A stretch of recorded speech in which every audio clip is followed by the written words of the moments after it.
Why don't you go ahead about yourself? Let's start with you, Rob. So my name is Rob Tapia. I'm a senior project manager here at 729 Solutions. My main focus generally is Zendesk related projects, which I've been working with 729 clients. Ooh, Rob, it seems like your audio just cut out. Can you hear me? Yep, we can hear you now. Okay. Somehow this thing managed to mute itself. So I don't know how much you caught, but I'm a senior project manager here at 729. For the last years, I've been helping our Zendesk clients stand up new Zendesk instances, as well as existing Zendesk clients setups to better achieve their business goals. And that's pretty much what my role is here. And I'm part of the professional service department here. All right, great. Well, glad to have you here, Rob. Brandon, would you like to introduce yourself as well?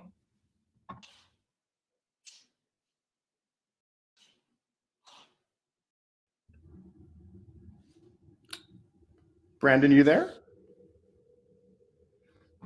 Not, you know what? It's okay. We'll go ahead and move over to Dave. Dave, would you like to go ahead and introduce yourself?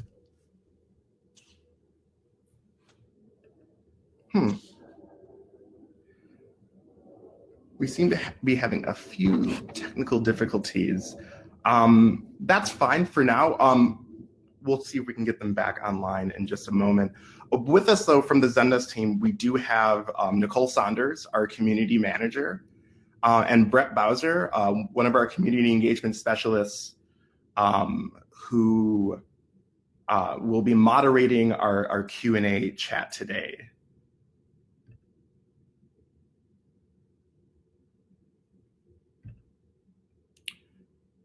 Also, Dave, looks like you're having some technical difficulties. You might need to go into the settings of if you're on Chrome, your Chrome browser, there might be a little lock at the top left of your screen that you have to give permission for Bevy to take over your audio and your video as well.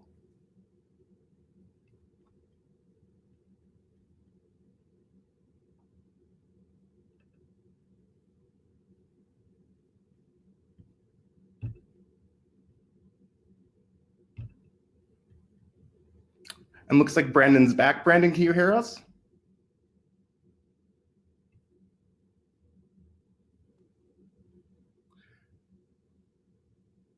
If you're talking, Brandon, we can't hear you. Your audio looks like it's muted.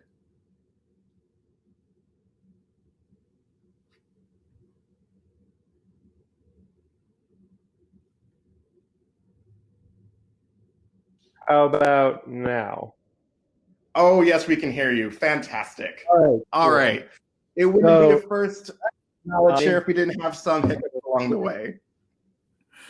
Yeah. Modern technology. Now I can't hear you, ironically, but I'll just go ahead and say my piece and go back on mute. But I'm with 729 Solutions, and we're really excited to be here to print tips and tricks on triggers and email settings.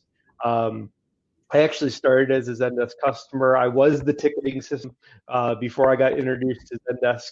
And so I'm really excited to be here to share our knowledge with you today. Well, we're really glad to have you here today. Dave, I know you were having some technical issues with sound and audio. Are those still taking place? I don't believe so. I think you should all be able to hear me now. Your voice is beautiful. I'm so glad to hear you. I'm sorry there's a plane raging over my house for some reason. I hope that wasn't too loud. Well, we get special effects with this webinar as well as valuable information. The lightsaber are on their way, I promise you. My name is Dave Woodrick. I'm the Director of Professional Services here at 729 Solutions, and I've been working with Zendesk for several years now. And I'm a big fan of the product. I really think it's a great, valuable tool for everyone to use and understand properly. Devin, should we move on to a little bit about who 729 is? Yes, absolutely. I know I have your presentation right here. So by all means, please let me know if I'm moving too fast. But by all means, take it away. We're here listening to you talk, not me talk. No problem. Would you mind going ahead and moving on to the next screen? So 729 is a full-fledged development shop based out of San Francisco. We've been working.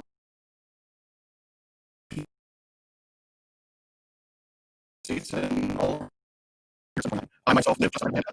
Rob lives in the San Francisco Bay Area, and Brandon lives in Northeast Ohio. So we have people all over the place, and we, like I said, we are a full dev shop. We do everything from making applications, web pages, building custom desktop applications, to configuring Zendesk and building really incredible custom applications for Zendesk as well. We have a full design shop in-house as well as marketing and SEO services, that we can really be a one-stop shop for, well, just about anything you need. And why we're here today is really because we are a Zendesk master partner. We've been partners with Zendesk for several years now, and we have just grown in our relationship with Zendesk. We've worked with a lot of very large companies with Zendesk to get them prepared for using Zendesk, as well as integrating Zendesk with other systems. The last thing that's on our bullet list there is that we are outside the box thinkers. That is very much so true. We are people who try and come up with the best solution. Even if it seems like it's not possible, somehow we always figure out some way to make it work. All right, if you wouldn't mind moving on to the next slide. This is just a little bit more information about me, Rob, and Brandon, our titles, as well as a little interesting fact about each of us. Mine is that my meatloaf recipe is highly sought after.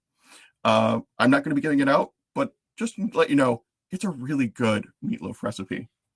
But since we were going ahead and introduce ourselves, I think we can go ahead and dive straight into some of the configurations that we're going to be doing today. And I want to talk a little bit about the 3 triggers that we selected for today's webinar. So the 3 triggers that we're working with today is we're working with an escalation trigger. Now, there's a lot of variables that are part of this, and I'm going to walk through them, but this may eliminate a lot of trial and error by your agents. This may misroute. The second one that we're looking at is customer responses based on business hours and holiday hours, with on us making sure setting high expectations appropriately in good experience. Scores high, and then we're taking Christmas off. And the last one about is hot potato tickets. Oh, yes. No, I was just going to say, it did seem like we were having a little bit of an internet connection issue in the last. Oh, I'm sorry. But it seems to have resolved itself. But I just wanted to kind of give a heads up and maybe pause for a moment to see if that reconciled, which it did. So by all means, keep going. If it does pop up again, just let me know. I'll mute my video. I don't mind being invisible, but just so we can keep demonstrating everything properly, especially once I start my screen share. So the last one is hot potato tickets. Potato tickets. Here, there's a problem with this. It means that's been handed around to a couple of different. Oh, Dave. A couple of different groups. Hate to interrupt again. We are experiencing what seems like to be some bandwidth issues. Let's go ahead and try negating your video and see if that resolves it. That, because I know everyone definitely wants to hear what you're saying when it comes to talking about what you're about to present. Absolutely. Is this better? Yeah, you're coming in super clear right now. Thank you very much. Fantastic. That's no problem. I don't mind being on video mute. I'll take my snazzy hat off too while I'm at it, just in case it's blocking some of the signal. All right. So we also have notifying supervisors of hot potato tickets. This is a great indicator that a ticket is going to be an issue, mainly because in case that a ticket has moved among several different agents or several different groups of agents. And this is a great way for your supervisors or team leaders to understand, hey, there's now if you have, we can talk about regulatory triggers, and that's going to up most of our time with the Q&A today. But let me go ahead and share my screen and take us into working through the first trigger. Yeah, absolutely. Again, just to give you a heads up, we still are experiencing mild internet issues, but let's try to work through them today. And if they get problematic, we'll find a workaround for it for now. But you should have full access to go ahead and share your screen and present your tip. No problem. So let me start by working through the escalation process. Give me 1 second. And I just want to make sure that I'm sharing the correct screen. Does everyone see my screen now?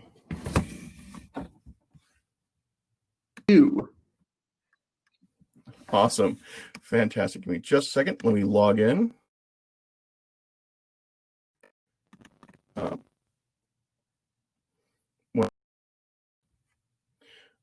I think I'm having Brendan, more extreme. Right now, you were on mute. Brandon, my internet is dying. Can you take over from here? Or Rob? Yeah.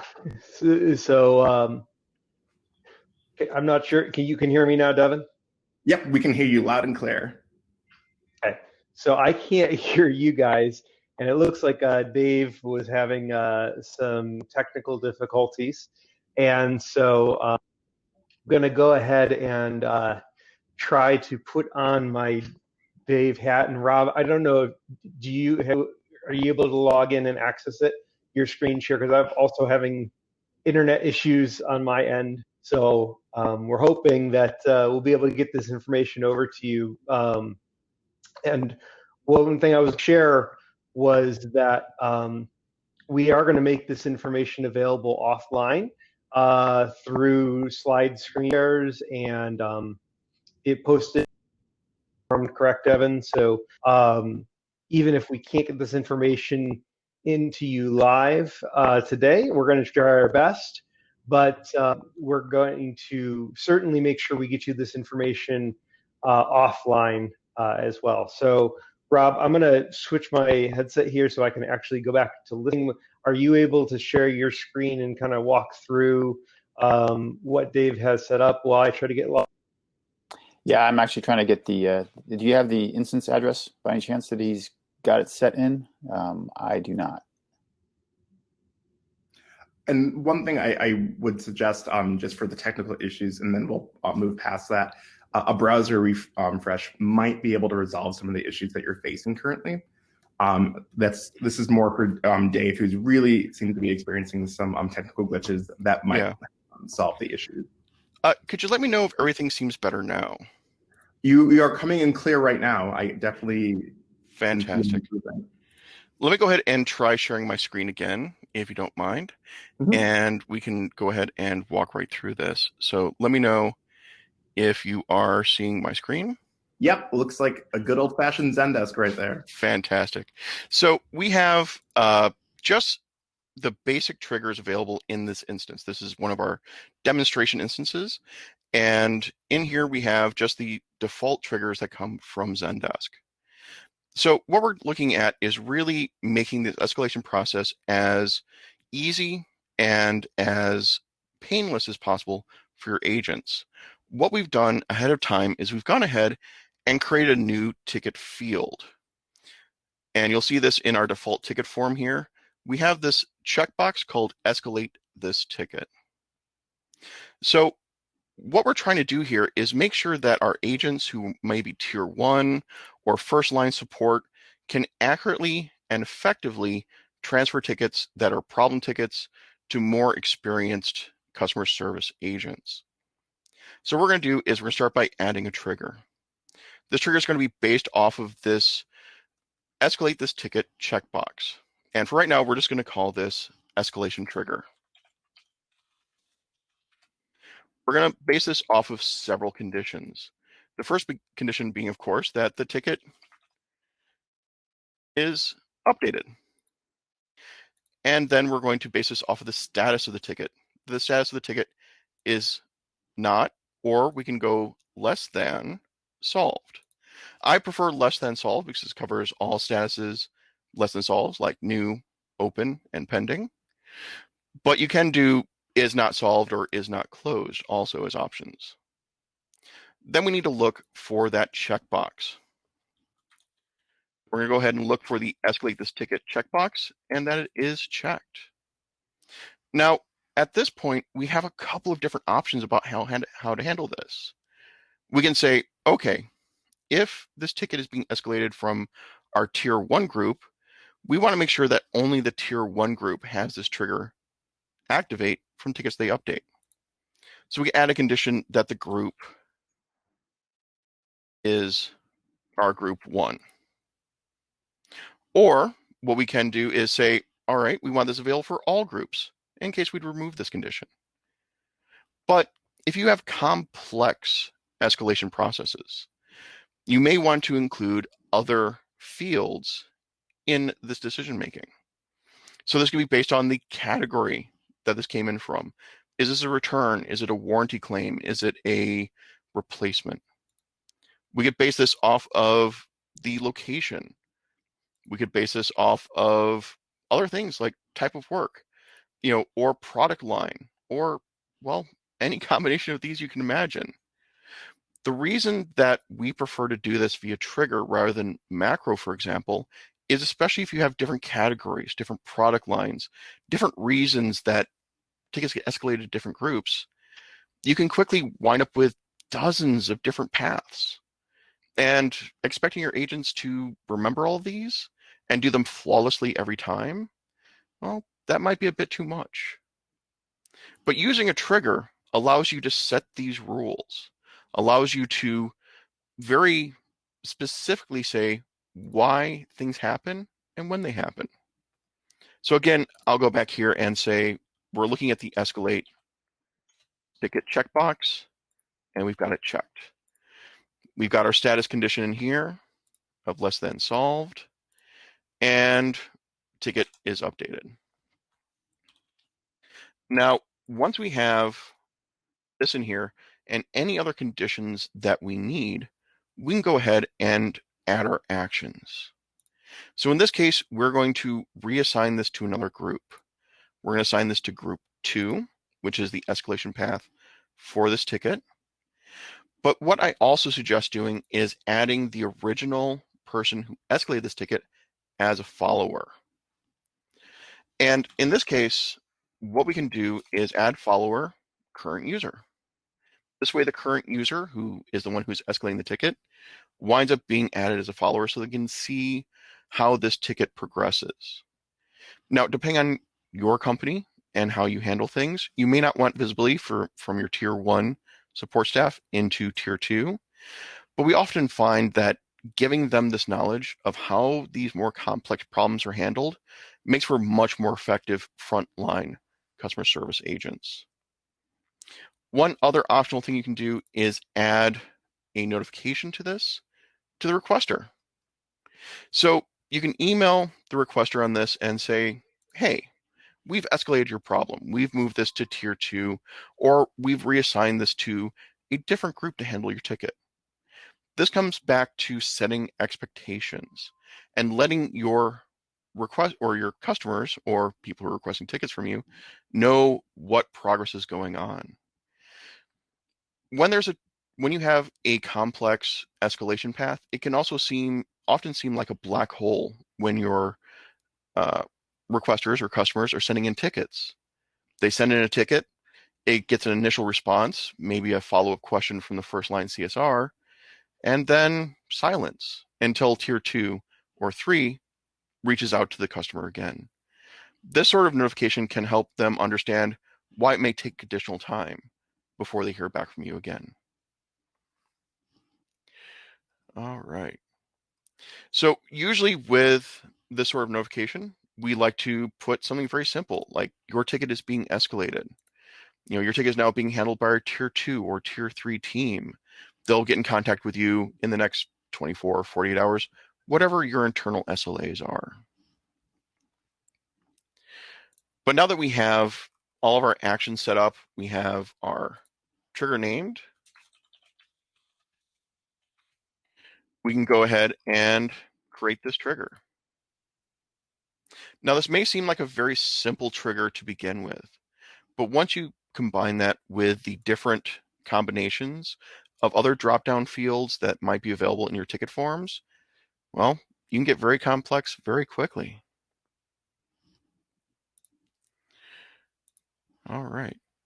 So at this point, do we want to stop and pause for any Q&A that they might have about this part, or do we want to move on to the next one, Devin? I haven't seen any questions come in about this yet, but why don't you go ahead and continue? And if we have any questions at the end, we'll go ahead and cover those before we move on to our next tip. Absolutely no problem. So let's move on to the second trigger that I wanted to talk about, which was about sending out the proper notifications during holidays and outside of business hours. So the first thing that you'll need to do for this type of trigger is make sure that you have a schedule set up.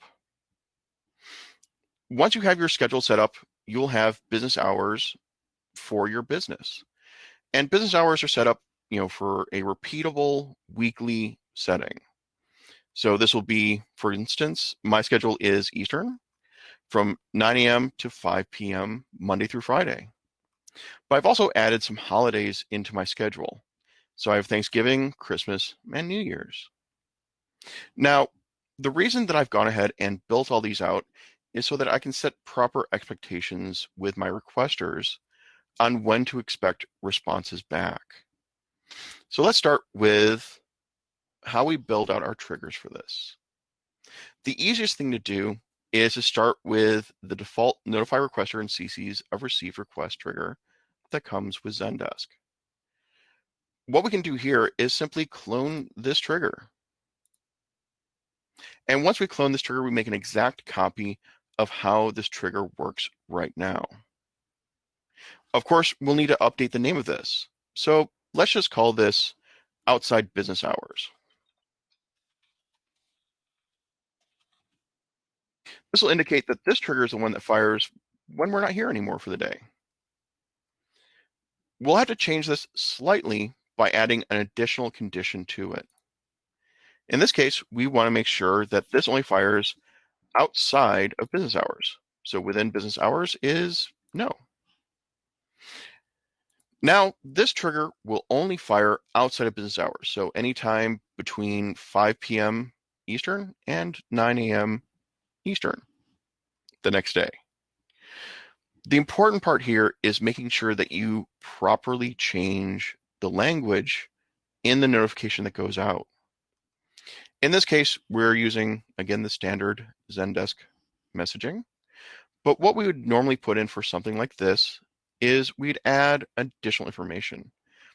We would have your request has been received and is being reviewed. But what we can add in here is that they've messaged us outside of business hours.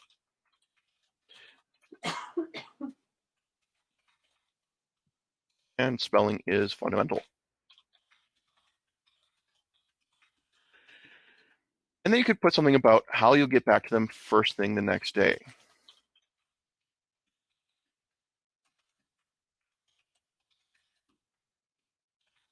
For example. However, what may be a very valuable tool here is directing those users who have messaged you outside of business hours to your help center. Allow your requesters who are messaging you after business hours to try and help themselves. You could say, for more more immediate answers, please visit our help center, and then insert the URL.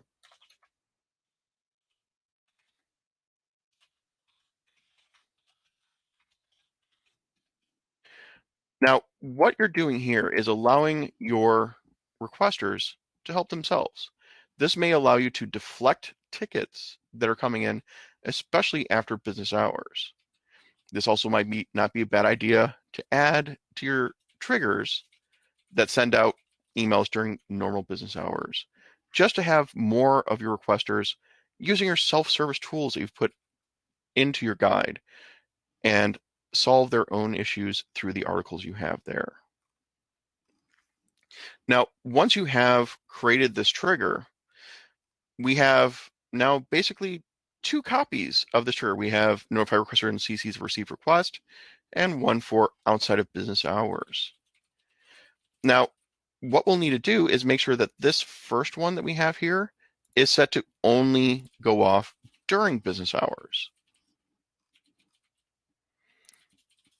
And so all we need to do is add the condition for business hours to yes. And we should also update the name so it still remains clear of what this trigger does.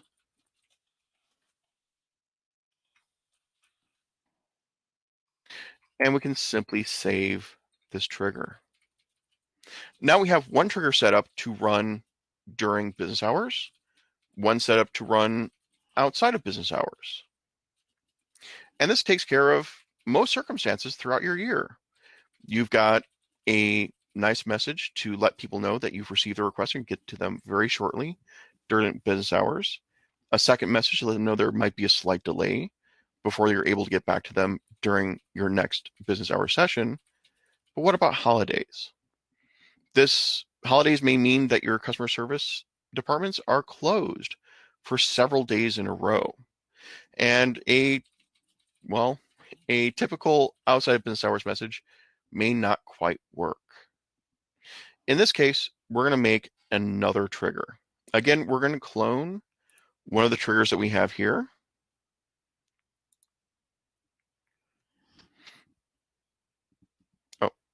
And what we can do is simply change this name to, during holidays. We want to make sure that this only takes place during our holidays. So we can say within or on a holiday is yes.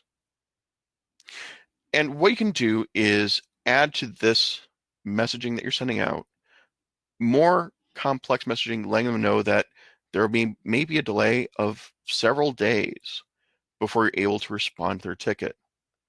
This way you're setting proper expectations of your requesters for when they're going to hear back from you about their issue. All right, now we have 3 triggers. We have one for business hours, one for outside business hours, and one during holidays. The only thing is you want to make sure that all 3 of these triggers don't fire together or they don't overlap with each other. Nobody likes getting 2 emails telling them that there's going to be a delay. So what you'll need to do is make sure that these 2 triggers, the in business hours and outside of business hours, have the holiday condition added as well.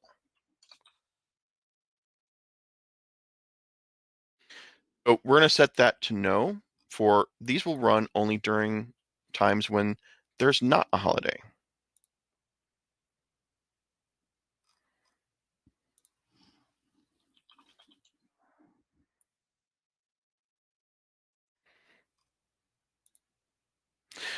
Now we have 3 triggers set up to send out different messaging based on what time of day or what time of year it might be. The other thing that's great about these triggers is you can add additional information in there as you add new holidays. We found a lot of success with various clients that using these holiday messaging triggers to add holiday-based messaging is met with a lot of positive response from their requesters. You could put things in here about upcoming sales, about ongoing promotions or special holiday events into these triggers. This allows you to not only provide good customer service, set proper expectations, but also drive additional business to your business lines. One important note about this is the schedule itself. Make sure that your schedule that you have inside of Zendesk remains up to date. Every company has different holidays that they take. And so making sure that you have your holidays clearly laid out in advance will just save you a lot of time and effort.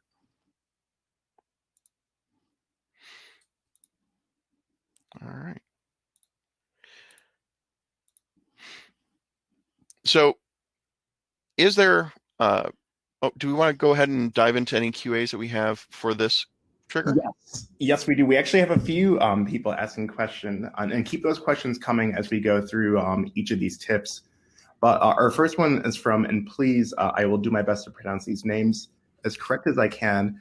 Arik, he says, "Hi, Dave. We utilize a schedule, and it's great in tracking our SLAs. However, when reporting by last business day, Zendesk doesn't appear to remove holidays. Any ideas on how we can do that automatically?" Well, Rob, Brendan, I'll let you answer that one. You're both our Explore experts. So how do we remove holidays from reporting for SLAs? Cutting you off just because I can't hear and talk at the same time, or walk and chew gum for that matter. But it's a great Explore question, and that's one that we'd have to look into a little bit just because it gets into a little bit of customization of Explore. But that's definitely something that we can follow up with you offline after this session to make sure we get that answered. Great. We have a couple other questions, so I'll just keep going down the list. Do holiday triggers provide the name of the holiday in the body of the message? For example, our support staffs are out of the office to celebrate the new year or winter break. The trigger itself will not automatically update with the name of the holiday. And so I suggest updating that holiday trigger to be based off of the upcoming holiday before it happens. Since you don't have to worry about that holiday coming up or trying to do this live, it's not going to fire until the holiday actually happens. So going ahead a week ahead or a month ahead and updating that trigger may not be a problem as long as there isn't another holiday before then. So what we typically suggest is after, say, the Thanksgiving holiday, you update your holiday trigger to have your winter messaging. And then once the winter messaging is over, or once that winter holiday is finished, maybe put one in for New Year's. Once New Year's is finished, well, you've got a few months usually to get caught up. But unless you take Valentine's Day or any of the other holidays, usually the next major one is the 4th of July. So you have a little time to update your messaging. But one of the great things about it is because you are updating that message, you can put in more recent information about what is going on with your company into that message. Great. We have one more question that I think is a follow-up to a question that was answered in chat. And it's, if you have different schedules, do you need to make sure you add the right schedules as conditions also? That is a fantastic question. Yes. Now, what you're going to want to do is have triggers set up for your different schedules. So when a ticket comes in, apply the correct schedule to that ticket. And then if you have different schedules with different holidays or different business hours, you'll need to have different triggers for your different schedules. So if I have like my morning team and my afternoon team, the morning team will have their own set of triggers and triggers to set the schedule for their tickets, and then my afternoon team would have their own inside and outside business hours triggers set to their schedule. Multi-schedules are a lot of fun to play with. And as an added note, when you're setting that schedule, it's also a good idea to set your priority on those tickets, just like a default priority, so you can have your SLAs and that sort of thing apply to those tickets. And I know I'm wandering off topic. I'm sorry. I tend to get verbose. Not a problem. We also had one of our viewers here suggest you could also make the holiday message generic and not specific, just in case you miss the opportunity to update it to that specific holiday, which is a fantastic suggestion. It is. If you don't have the time to stay to make these changes on a regular basis, or you might forget about them because it is not a high priority trigger to take care of, obviously. Yeah, a generic message works great. Something like, we're currently going to be out of the office for the holiday. And you could just say something like that and let the reader of the message fill in whatever holiday is currently going on. This way, you're not tied into anything specific. The only thing I'm going to say about that is there are a lot of benefits about updating it on a regular basis. All right. Shall we move on to the last one? Do we have enough time? Okay. Just want to make sure. All right. We definitely have a good amount of time, and if we go over, we'll try to do our best not to be too over. No problem. So here is the last trigger that I'm going to talk about today. Is our hot potato trigger. So when we say the word hot potato, we mean a trigger that is, or a ticket that is problematic, that nobody wants to deal with. Maybe it's a problem client, maybe it's a really complex issue, but for some reason, this ticket keeps getting moved around. So we're going to start with just the name hot potato. How do we tell when a ticket is a hot potato? Well, in Zendesk, the two things that we tend to look at are stations. Now, these may be conditions that you've never really used, maybe never paid any real attention to, but stations are basically the idea behind how many people have been assigned to a ticket and how many groups has this ticket been part of. When you use the stations conditions, you're given the opportunity to set greater than, less than, or is conditions there. So we tend to go with greater than as the condition here. And depending on your workflows, this number may be higher or lower, but usually we feel the number 5 is appropriate. This means that this ticket in particular has been assigned to at least 5 agents. Now, for your business size, this may be a typical escalation process, or this may mean that everybody who works in Zendesk for you has at some point or another touched this ticket or been assigned to this ticket. Now, we also like to look at group assignments. Now, with group stations, it's just like assignee stations. This is how many groups this ticket has been assigned to. Now, it may have been assigned to the same assignee inside of different groups, or it may have just moved from one group to another. Again, this may just be typical process for you with just 5 or more than 5. But based on what your typical handoff is for tickets, setting this to double that or slightly more than that is a really good indicator of problem tickets. What we're going to do is we're going to base this off of ticket is updated and that the status is less than solved. You don't really want to get notified of solved tickets that may have wandered through all this. So the goal here is to make sure that your leadership, your team managers, your shift supervisors, the people who are overseeing or have other agents reporting to them are aware of tickets that have these issues. Now, there's a couple of ways of doing this. The first way, of course, is to email them. You say, okay, when this happens, we want to email Rob and let him know that there is a ticket that has an issue. With this email, it's always a good idea to include information about how to get this ticket easy. So you could use placeholders like ID. And if you put the hashtag or # in front of that placeholder, it'll just turn this into a link that they can click on and go directly to it.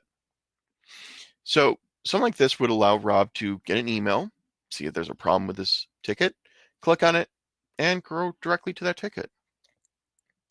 Now, depending on the number of tickets that might be coming in, this might mean that Rob gets the occasional email once in a while, but it could mean also that he gets 40 emails a day. If you do have a situation like that where you get a lot of these messages, it may be a lot easier to instead tag these tickets. We're going to add tags, not set or remove them. So we're going to add a tag of hot potato. And what we've done, now that we've tagged this ticket, we've done two things.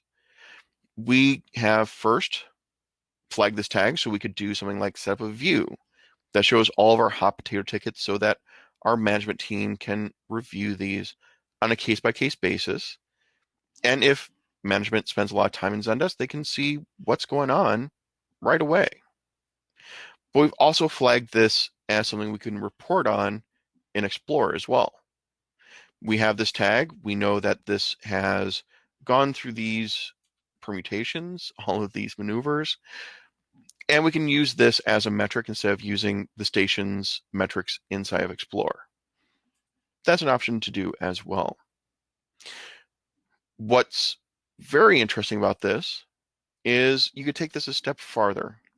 We have this tag on this ticket. We could now apply different SLAs to it because it is a known problem ticket. We could apply automations to it to make sure that people continue to be aware of this ticket and continue to update it and make sure that it progresses properly. But last but not least, this gives you visibility into those tickets that seem to linger forever. It's a ticket that someone's replied to every time you think you're about to close it, or there's been a new issue that's been added to that ticket, that maybe it might be better to split that off into another ticket now.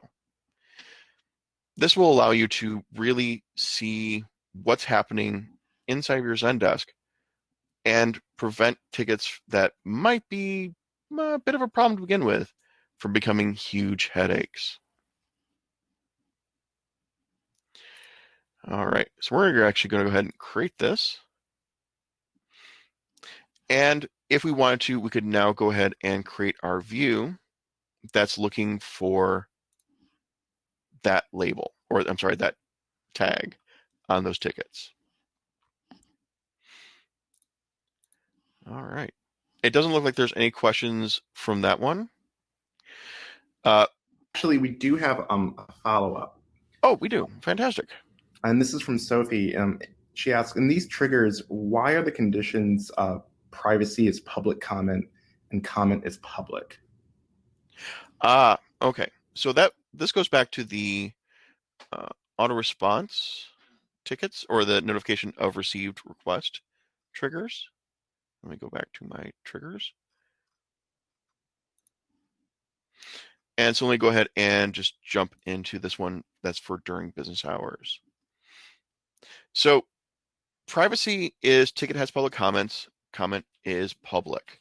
So these conditions basically say, okay, we want to make sure that this trigger fires only when this ticket is public, meaning that there's some sort of public comment attached to it. The reason for this is because it is possible with settings in Zendesk to set first comment that comes in via email from agents so that it is private. And you can make sure that this trigger doesn't fire on those. Or if you have a ticket that was created internally that is entirely private, this ticket does not fire as well.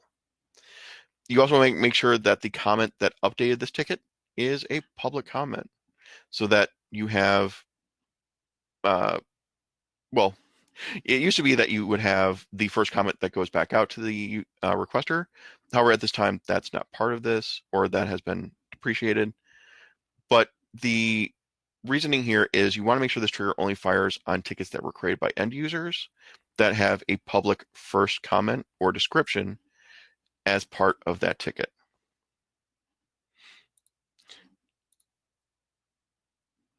Hopefully everyone followed along with that. It gets a little complicated, especially with public-private settings inside of triggers. One thing, follow up on that. I know that following along on these kind of calls and trying to go back and implement that in your own Zendesk setting might not always be the easiest. So we will have full write-ups of all these tips that you can find in the community, which I believe Nicole has recently just linked to as well. So no worries if you're somebody who'd rather kind of just sit down with a document and kind of go through this on your own time. We will have that after the event. But again, thanks, Dave, for sharing this. This is actually some pretty fascinating stuff. That's no problem. Do we have enough time to do one more? Yeah, we do. We have until the end of the hour. So by all means, if you have anything else to share, we'd love to do it. Fantastic. So there is one other thing that I do want to share, and we have. I don't really have this one in the slide deck that we shared, but I do think it's an important one to share with everyone. So I'm going to go ahead and set this up and walk you through it. So with sending out these messaging or these messages to users, we're sending text. We are sending, we've got placeholders with a lot of information in there, but they're text. And especially for our holiday messaging, you may want to include a interesting graphic or a promotion or, well, something that is a bit more than just text. So what you can do inside of triggers is you can certainly add HTML to your triggers to add additional elements. So if we, for example, have this message here, which is, this is business hours. Well, actually, I'll use this one. We have this one that goes out when a ticket is received during business hours. And let's say we want to promote our new product. I actually had this prepared beforehand because if I tried to type this out right now, it'd just be terrible and it wouldn't work right. But basically what we're doing is we're adding a title here, and then we're adding an image that is a hyperlink to our email. So if we go ahead and save this now, every request that comes in will have that image as part of it. And if you give me just a second, I'm going to log into an email account. So I'm just going to pause my screen for just a second while I do that. All right.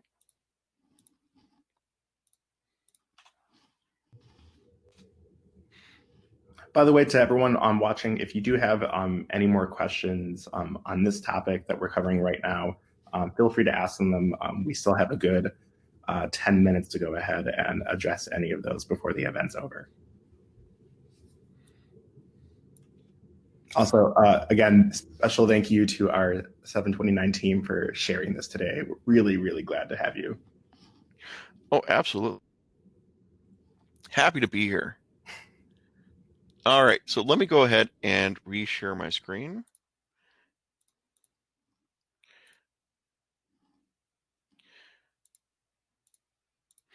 All right, so we're just going to hop right on over to a Gmail account we have here, and we're going to send in an email to our support email address.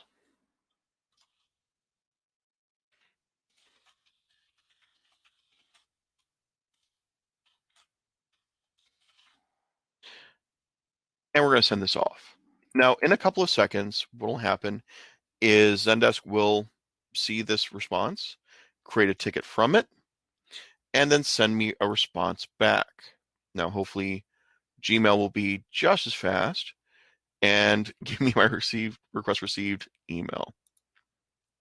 So what happened here is we have our body of our email that we put in there, but we also have the HTML that we added in as well. So this here is the title that we put in, and then we have our image here that we're using for a promotion. As you can see, it's also a link, and if we click on it, it takes us to the page that we've set up here. This is a great way of, again, adding promotions, adding information in there. one of the great things that we've seen done, especially for holiday messaging, is putting in a little holiday message and a click there, and it goes to your company's page with holiday wishes or something like that. This can really generate a lot of customer comfort and generate a lot of customer goodwill when you are adding these to your emails. Now, the hard part about this is, of course, generating this HTML. This here is something that I strongly recommend that you have someone who's experienced in writing HTML do, and making sure that you're testing this out thoroughly in a sandbox environment to make sure that this image that you're sending out, this messaging, works the way that you're expecting. The other thing that you can do is, as a general tip and trick, is as you're testing out triggers, especially things like the in business hours, outside of business hours, holiday hours, is before you make these triggers active for all tickets, you simply add another condition of looking for a tag. So in this case, we can say if we're not ready for this one to quite be prime time yet, we can go ahead and say we're looking for a tag called 123 underscore 123 underscore ABC. This is a tag that isn't going to be used anywhere else in our system. We are not going to use this somewhere for some other dropdown. This is one that's added by another trigger or macro or automation. This is just for this trigger and just for our testing. So we make sure that this trigger only runs when this tag is available. We could set this up, remove temporarily some of the conditions that we have here to check that the body of our email is correct. Once we're sure that the body of the email is correct, we can add in the rest of our conditions again, remove this tag, and move this into production level work. This works really well, especially if you don't have a sandbox to work out of. But if you do have a sandbox, simply test everything out in your sandbox. All right. So this was the last one that I wanted to show today. I think it's really nifty. It's a fun thing to do, and it really adds spice to your replies from Zendesk. Was that a little holiday joke there? Because if it was, I appreciate it. It was. Little spice and everything HTML nice. Everything HTML nice. I'm gonna get that on a t-shirt.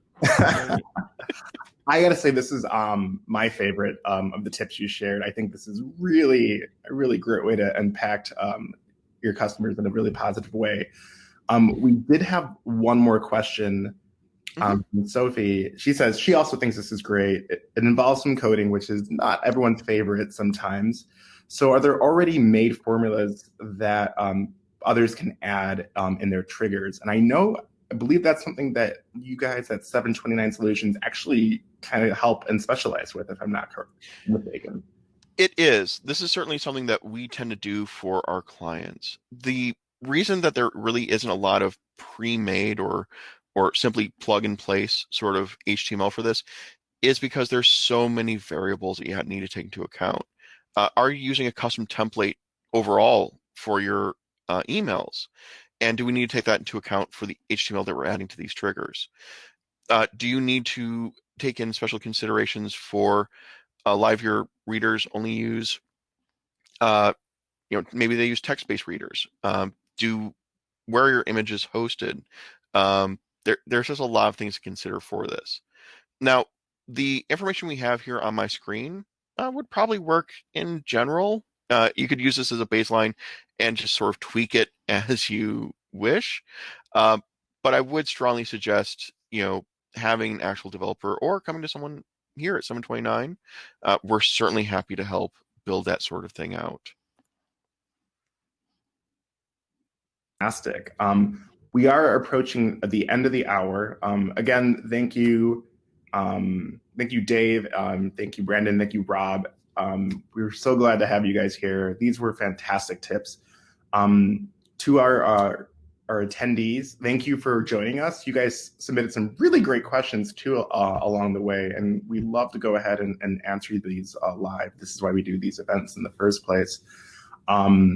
We definitely will have our 729 experts back at a later date at some point, but we will be having future events in the Zendesk event space shortly. Keep in touch with our weekly digest and publications and our announcements in the Zendesk community. We're going to be focusing on Explorer in the near future, so exciting stuff just around the horizon after the holidays ended. Thanks to everyone who came. Thank you, Nicole and Brett, for helping out with these events as well. I want to kind of open it up for any last minute questions though before we end our session. If anyone has any comments or things that they just wanted to ask that were kind of not on what we covered, but maybe adjacent, by all means, feel free to go ahead and do that now. And I also did want to ask to everyone on the 729 team, are these things that you guys utilize in your day-to-day? Like, are these things that, like, yeah, this is like our regular bread and butter of how we accomplish our tasks and our work? Yeah, a lot of it really is. In particular, what Dave mentioned towards the end there regarding the tags for testing. That's like a tip that really can't be emphasized enough. We've worked with folks who've kind of accidentally set up runaway freight trains just because they had forgotten about a step somewhere further down in their workflow, so that they built a new automation or new trigger, hadn't really thought things all the way through, or sort of played everything through either in their heads or when they implemented it, and didn't find out until it was too late. So it's really that's like a vital thing. You should keep in mind whenever you're working with the business rules and planning anything new out is, fully play the movie out in your head and try to test it using the tag method Dave mentioned, just so that you can, run through a specific ticket just to see for sure what will really happen. And granted, if it's a newer instance or you have somewhat basic workflows that aren't that complicated, it may be easy enough just to kind of look and see, okay, this is how this is going to fit in with my existing triggers and automations. But definitely, as you build out more complex workflows and you're trying to do more with the triggers and automations and business, just business rules in general to automate your processes, you definitely want to test things fully before you sort of unleash them on your entire agent base. And I know you guys mentioned not only testing, but working in like a test account or things like that. Is that something that's pretty commonplace? And do you have any recommendations for people who are going to start like trying to like go outside the mold and start testing things that are a little different for the first time? Yeah, the sandbox is like a great tool. In particular, if you've got, say, you're a larger organization with more than one admin, that way everybody's kind of got an environment where they can go and test things and feel comfortable trying things for the first time with, even if they think they've got it down without, having the fear of doing any harm or cluttering up the production instance for that matter. So that's a valuable tool to leverage if you've got access to it. And yeah, it's I would say it's somewhat uncommon. We do run across it where folks will have it and just won't really be using it. But definitely it's something you should leverage and try to keep it, somewhat up to date with your production instance, and it can be a valuable tool. Fantastic. Well, it looks like looks like we are a minute over. That's going to be it for us today. If you guys have any follow-up questions, by all means, feel free to go to the community. I know Nicole put a link there, and ask your question. We'll be sure to make sure we get an answer to it there. And we'll also be publishing these tips in the community and our tips and tricks section. So if you have a follow-up on a specific aspect of the tips you saw here, that is going to be the best place to post your questions. And we'll be sure to go ahead and have our experts, moderators, and us here at Zendesk go ahead and address those. But thanks for everyone who participated. This was a really great knowledge share. We're going to have more in the future, so stay tuned and have a very happy holidays, everybody.